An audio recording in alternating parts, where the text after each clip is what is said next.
O celular do meu marido tocou com um nome estranho, e o que veio depois acabou com minha paz. Meu nome é Sueli, tenho 37 anos, e até 3 meses atrás, achava que conhecia minha vida como a palma da mão. Professora de literatura há 15 anos, morando no Cambuí, em Campinas, casada há 11 anos com Mauro, um homem metódico, discreto que trabalhava na Receita Federal e sempre chegava em casa no mesmo horário. Tudo planejado, tudo previsível. Ou pelo menos era o que eu pensava. Era um domingo comum de março. O tipo de domingo que sempre me dava uma sensação boa, sabe? Aquela quietude doméstica que me fazia sentir que tudo estava no seu devido lugar. Mauro estava no sofá assistindo ao jogo do Corinthians, time que ele seguia religiosamente desde criança, enquanto eu organizava as provas que precisava corrigir para segunda-feira. A casa cheirava ao bolo de cenoura que eu havia feito pela manhã, e a luz da tarde entrava morna pela janela da sala. Vou tomar um banho, ele disse, levantando-se e esticando os braços. Deixou o celular na mesa da cozinha, como sempre fazia. Mauro tinha esse hábito peculiar de não levar o telefone para o banheiro. Dizia que precisava de momentos de paz total. Na época, eu achava isso charmoso. Continuei corrigindo as redações sobre Machado de Assis quando ouvi a vibração familiar do telefone dele. Primeiro, não dei importância, mas a vibração persistiu, insistente, como se alguém estivesse realmente precisando falar com ele. Levantei-me da mesa, ainda com a caneta vermelha na mão, e olhei para a tela. O nome que aparecia me fez franzir o senho. Rosa do Parque. Rosa do Parque? Que nome era esse? Em 11 anos de casamento, eu conhecia praticamente todos os contatos do Mauro. Colegas de trabalho, alguns amigos de faculdade, a família dele, mas Rosa do Parque era completamente nova para mim. O telefone parou de vibrar e, por um segundo, pensei em deixar para lá, mas algo no meu peito, uma inquietação que eu não conseguia explicar, me fez ficar ali, olhando para aquela tela escura. Foi quando o telefone vibrou novamente. O mesmo nome. Sem pensar 2 vezes, atendi. Alô? Mauro. A voz era de uma mulher. Natural, familiar, como se fosse a coisa mais comum do mundo ligar para o meu marido. As crianças estão prontas. Só falta você trazer os salgadinhos. Meu estômago despencou. O ar pareceu ficar mais denso ao meu redor. E por um momento, não consegui formar palavras. Alô? Mauro, você está aí? Ele está no banho. Consegui murmurar, minha voz saindo mais rouca do que eu gostaria. Houve uma pausa do outro lado da linha.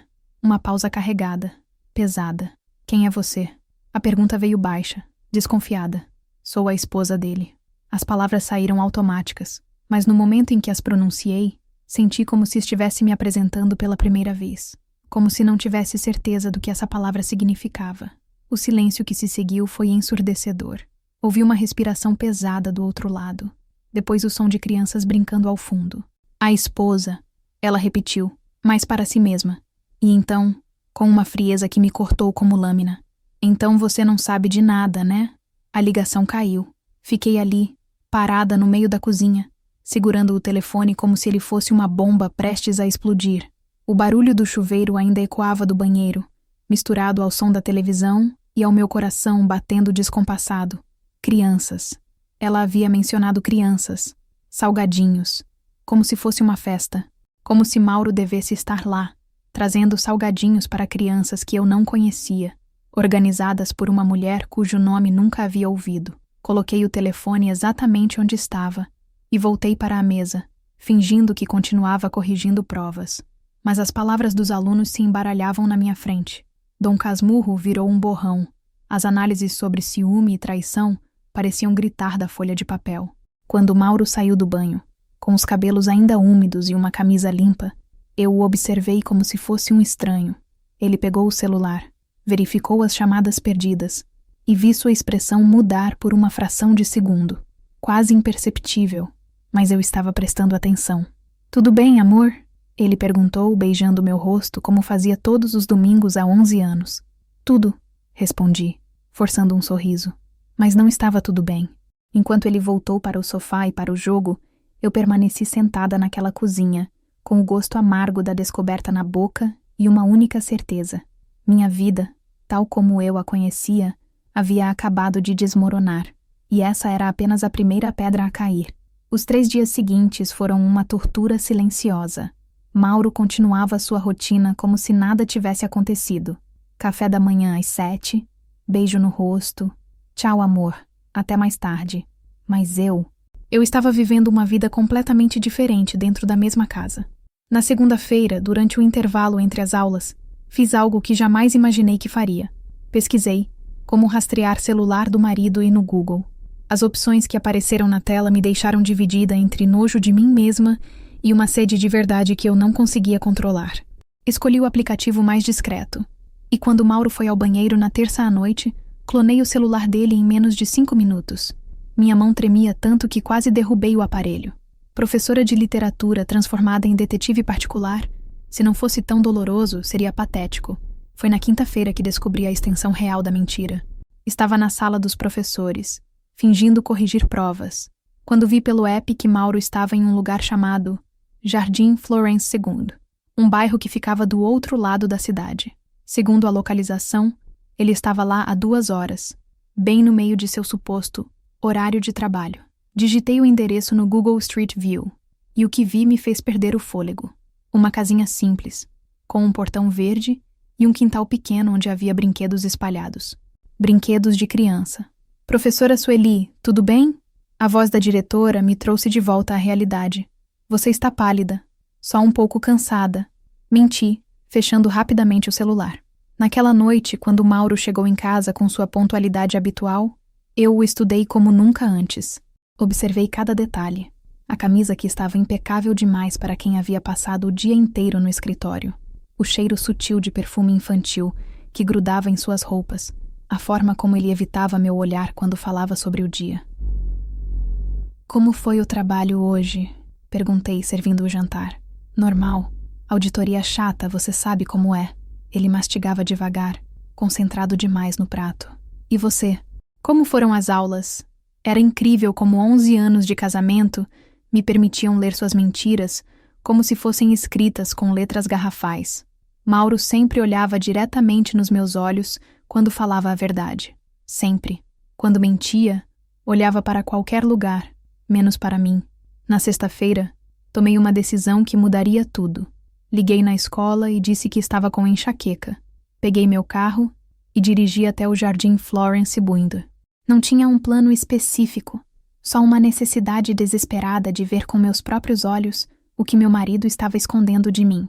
Cheguei ao bairro por volta das 10 da manhã. Era um lugar simples, com casas pequenas e ruas estreitas. Muito diferente do nosso bairro no Cambuí, com suas árvores frondosas e casas espaçosas. Estacionei a 2 quadras da casa que havia visto no Street View e caminhei devagar, tentando parecer casual. A casa estava silenciosa, mas havia roupas infantis no varal. Camisetas pequenas, shorts coloridos, uma blusa rosa com desenho de unicórnio. Meu estômago se revirou. Era real. Tudo era devastadoramente real. Foi quando ouvi vozes vindas do quintal dos fundos. Papai, empurra mais forte! A voz aguda de uma criança ecoou pelo ar da manhã. Calma, Júlia, senão você vai voar longe demais. A risada que se seguiu me congelou por completo. Era a risada do Mauro. A mesma risada que eu ouvia há 11 anos, quando assistíamos a filmes engraçados no sofá ou quando ele contava piadas ruins no jantar. Mas agora, ela estava sendo dirigida a uma criança que eu não conhecia, em um quintal que eu nunca havia pisado. Me encostei em uma árvore, as pernas bambas, e tentei processar o que estava ouvindo. Havia pelo menos 2 crianças ali. Uma menina chamada Júlia e um menino cuja voz era mais grave. Eles chamavam Mauro de papai. Papai, Rosa, você viu onde eu coloquei o protetor solar? A voz dele novamente, gritando em direção à casa. Está na mesa da cozinha, meu amor. A resposta veio de uma mulher, Rosa. A Rosa do parque. Amor. Ela havia chamado meu marido de amor. Fiquei ali por mais 20 minutos, ouvindo fragmentos de uma vida que eu desconhecia completamente. Planos para o almoço, conversas sobre a escola das crianças, discussões sobre contas para pagar. Era uma família real, funcionando perfeitamente, com Mauro no centro de tudo. Quando voltei para casa, sentei no meu carro na garagem por quase 1 hora antes de conseguir entrar. As mãos ainda tremiam, mas não era mais só de nervoso. Era de raiva. Uma raiva fria, calculada, que estava crescendo no meu peito como um tumor. 11 anos. 11 anos de casamento. E eu descobria que meu marido tinha uma vida paralela completa. Outra casa, outra mulher, outros filhos. Que tipo de monstro conseguia manter essa farsa por tanto tempo? Quando Mauro chegou em casa naquela noite, eu estava na cozinha preparando o jantar. Ele me beijou no rosto como sempre, mas dessa vez eu senti nojo. Nojo do cheiro dele, do toque dele, da familiaridade falsa dele. "Tudo bem, amor?" Ele perguntou, notando minha expressão. Respirei fundo e forcei um sorriso. "Tudo", respondi.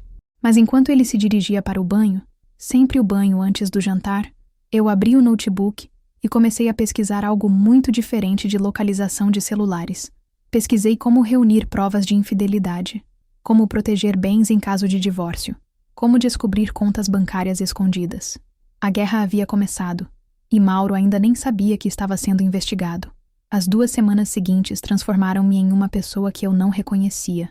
Durante o dia, eu era a professora Sueli, dando aulas sobre Clarice Lispector, corrigindo provas, sorrindo para os colegas. À noite, eu me tornava uma investigadora obsessiva, vasculhando cada fragmento da vida dupla do meu marido. Foi assim que descobri sobre o cartão de crédito. Estava mexendo no computador dele. Havia descoberto a senha observando seus dedos digitarem, quando encontrei e-mails de um banco que não eram enviados para o nosso endereço principal. Cliquei em um deles e meu sangue gelou. Era a fatura de um cartão que eu desconhecia completamente. Supermercado Pague Menos, Jardim Florence II. Drogaria São Paulo, Jardim Florence II. Loja de Brinquedos Estrela, Shopping Galeria. Escola, Crescer Feliz. Mensalidade. Júlia Santos Silva. Escola, Crescer Feliz. Mensalidade, Pedro Santos Silva. Pedro. O menino tinha nome e sobrenome. Santos Silva. Eles tinham o sobrenome do Mauro. Minhas mãos tremeram quando calculei o valor total. Quase R$ 4.000 por mês. R$ 4.000 que saíam da nossa renda familiar para sustentar uma vida que eu desconhecia. R$ 4.000 que explicavam por que sempre estávamos apertados no final do mês. Porque ele sempre dizia que precisávamos economizar quando eu sugeria uma viagem ou uma reforma. Mas foi o que encontrei na pasta Documentos Pessoais que me quebrou por completo. Certidões de nascimento. Júlia Santos Silva, nascida em 15 de março de 2018. Pedro Santos Silva, nascido em 22 de setembro de 2020. Pai, Mauro Santos Silva. Mãe, Rosa Aparecida do Nascimento. Eles tinham 5 e 3 anos. 5 e 3 anos de existência que Mauro havia escondido de mim com uma naturalidade assustadora. Quando Júlia nasceu, estávamos planejando nossa lua de mel de 10 anos de casamento. Quando Pedro nasceu, eu estava internada com pneumonia e Mauro havia ficado preocupadíssimo ao meu lado no hospital. Preocupadíssimo. Enquanto sua outra mulher dava à luz seu segundo filho. Imprimi tudo. Cada extrato, cada certidão, cada e-mail. Criei uma pasta física que escondi no meu armário da escola, entre livros didáticos empoeirados que ninguém mexia. Na terça-feira da 3ª semana de investigação, descobri algo ainda pior. Estava analisando as movimentações financeiras quando notei transferências regulares para uma conta que não reconhecia.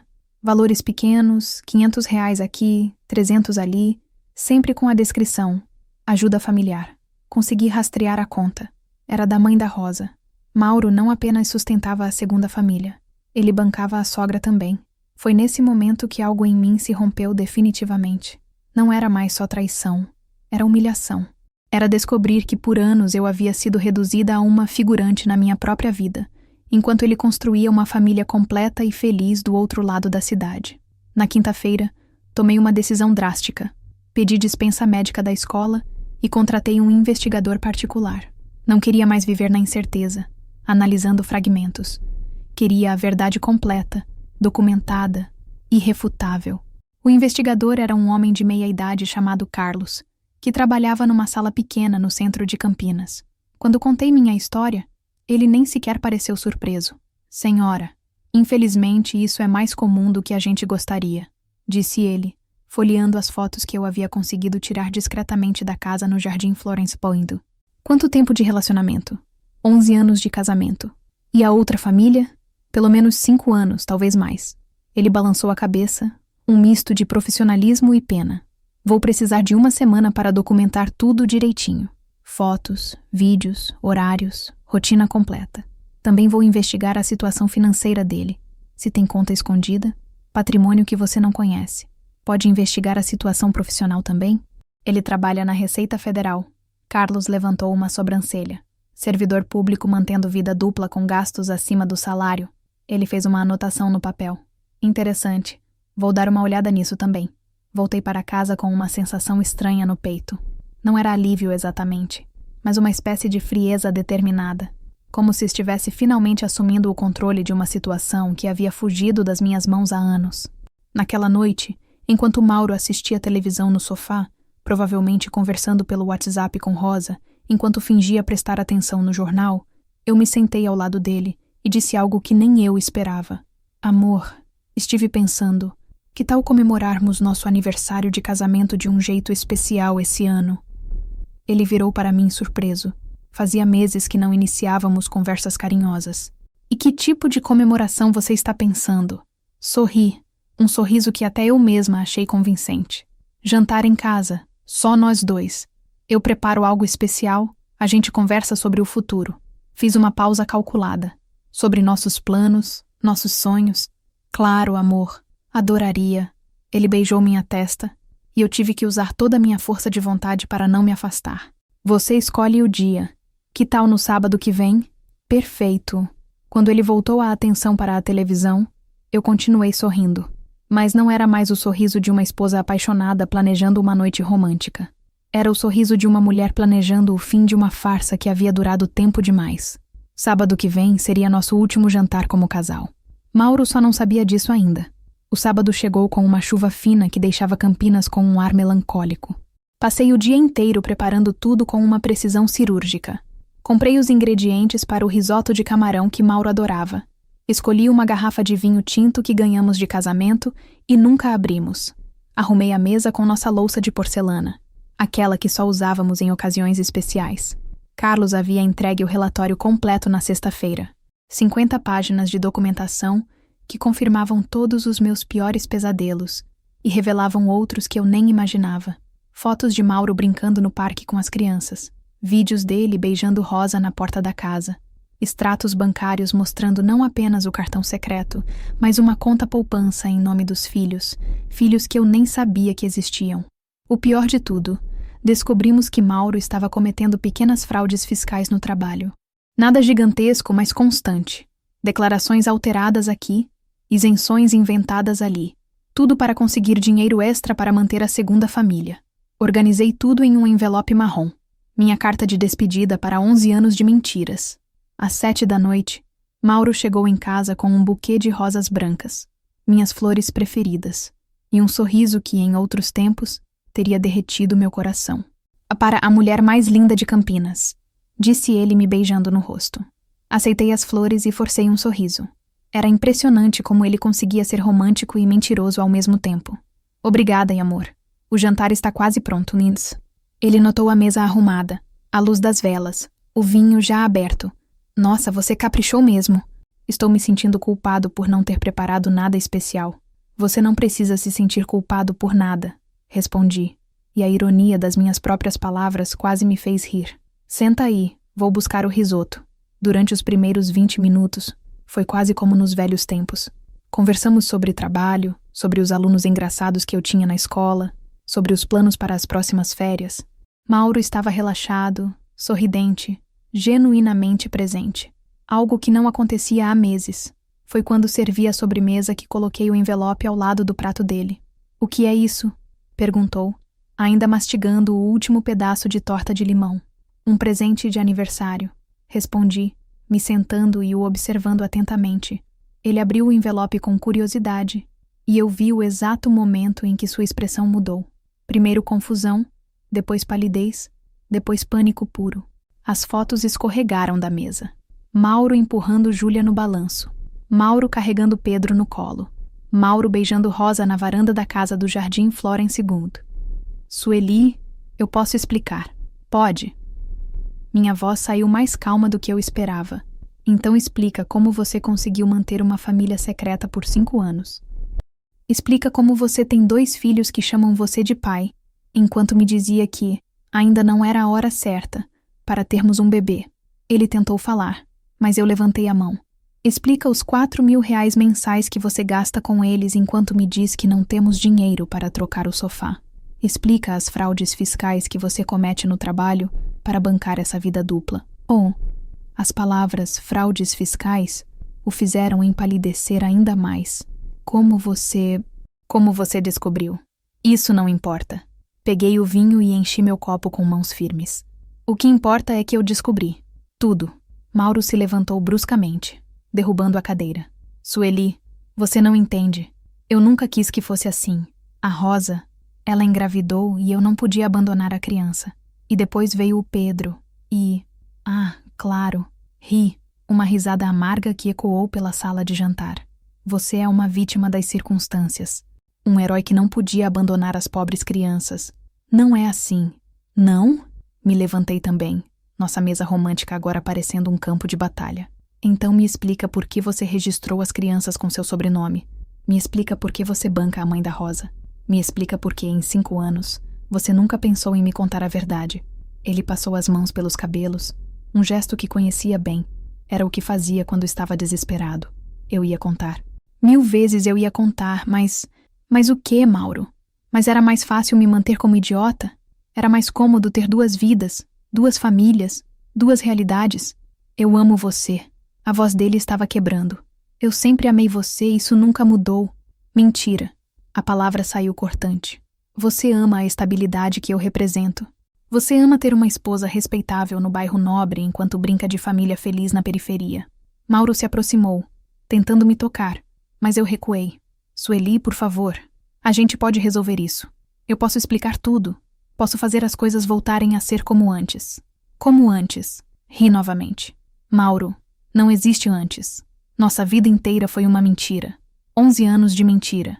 Então, o que você vai fazer? A pergunta veio baixa, derrotada. Voltei para minha cadeira, peguei o copo de vinho e o observei por um momento que pareceu eterno. Você vai sair desta casa hoje à noite. Vai pegar suas coisas e vai embora. Sueli, amanhã eu entro com o pedido de divórcio. Na segunda-feira, cópias desse dossiê chegam ao Departamento de Corregedoria da Receita Federal. E o silêncio que se seguiu foi absoluto. Mauro me olhava como se eu fosse uma estranha. Você não faria isso. Sorri, um sorriso que nem eu reconheci. Teste-me. Ele ficou ali parado por mais alguns minutos, olhando para as fotos espalhadas na mesa, para mim, para a vida que acabara de desmoronar. Finalmente, sem dizer mais nada, subiu as escadas para fazer as malas. Eu permaneci sentada à mesa, ouvindo o barulho dos seus passos no andar de cima, terminando meu copo de vinho enquanto as velas se consumiam lentamente. A guerra havia terminado. E eu tinha vencido. 3 meses se passaram desde aquela noite de sábado. E hoje, sentada na varanda da minha casa, que agora é só minha, posso dizer que cumpri cada promessa que fiz. Mauro saiu de casa naquela madrugada com 2 malas e a dignidade despedaçada. Não houve lágrimas. Não houve súplicas de última hora. Apenas o som da porta se fechando e o silêncio que eu não ouvia há anos. Na segunda-feira seguinte, protocolei o divórcio litigioso. Meu advogado, Dr. Fernando, um homem competente que uma colega me indicou, ficou impressionado com a qualidade das provas que eu havia reunido. Senhora Sueli, em 20 anos de advocacia, raramente vi um caso tão bem documentado, disse ele folheando o dossiê. Seu marido não tem como contestar absolutamente nada, e realmente não teve. Quando Mauro apareceu no escritório do advogado dele 2 semanas depois, tentando negociar uma divisão amigável dos bens, Dr. Fernando simplesmente colocou as fotos na mesa. Mauro assinou tudo sem questionar. Fiquei com a casa, com o carro, com as economias que restaram. Ele ficou com as dívidas do cartão secreto e a responsabilidade de explicar para Rosa como ia sustentar 2 famílias com o salário já comprometido. Mas foi na terça-feira da 2ª semana que minha vingança realmente se completou. Enviei anonimamente uma cópia das evidências de fraude fiscal para a Corregedoria da Receita Federal. Não todas, apenas o suficiente para causar problemas. Afinal, eu não queria destruir completamente a vida das crianças. Mas Mauro precisava entender que ações têm consequências. A investigação interna começou na quinta-feira. Na sexta, Mauro foi afastado preventivamente do cargo enquanto apuravam as irregularidades. O salário foi suspenso. Soube disso através de Mariana, uma antiga colega da faculdade que trabalha na Receita. Ela me ligou sem saber da nossa separação. Sueli, você soube do que aconteceu com o Mauro. Fingi surpresa convincentemente. O que aconteceu? Suspeita de irregularidades. Está sendo investigado. Coitada de você, deve estar desesperada. Imagina, respondi. Tenho certeza de que é tudo mal entendido. Mas não era mal entendido. E nós duas sabíamos disso. A partir daí, os efeitos dominó começaram a cair. Rosa, descobrindo que o homem que bancava sua vida estava desempregado e sendo investigado por fraude, fez exatamente o que eu esperava. O expulsou de casa. Através do investigador Carlos, que mantenho contratado esporadicamente para atualizações, soube que ela descobriu sobre mim 3 dias depois da nossa separação. Aparentemente, Rosa não sabia que Mauro era casado. Pensava que éramos apenas namorados de longa data que moravam juntos. Quando descobriu que ele havia mentido para ela também, que mantinha uma esposa oficial enquanto a tratava como amante, a reação foi explosiva.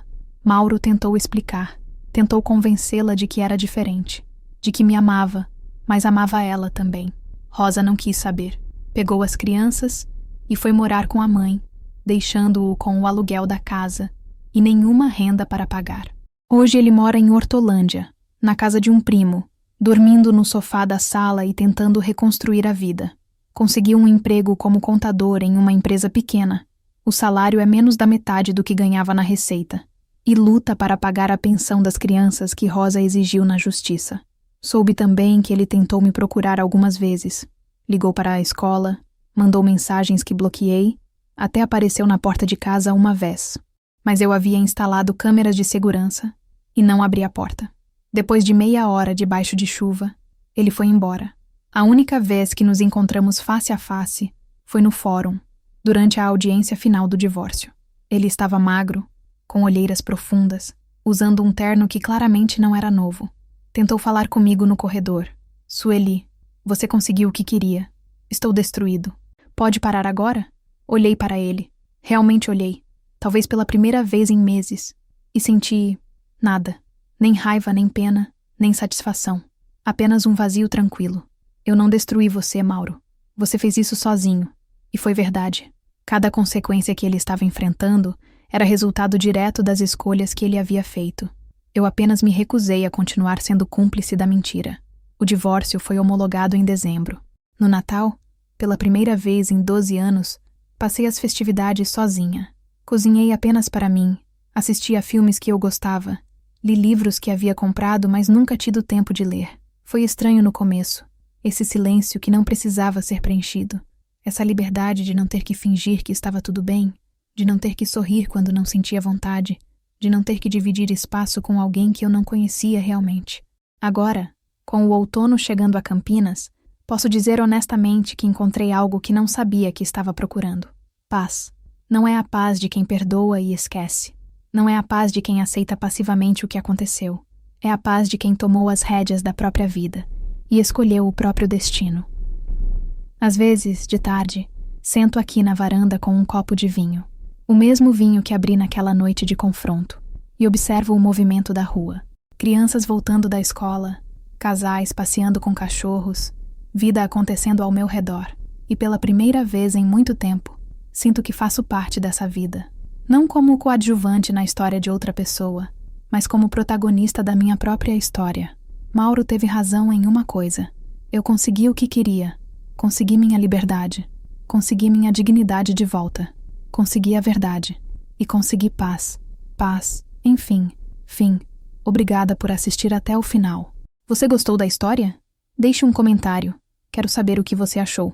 Não se esqueça de deixar seu like e se inscrever agora para receber mais relatos emocionantes que você não vai querer perder. Ative o sino para ser notificado sempre que um novo vídeo for lançado. Vejo você na próxima história. Muito obrigada.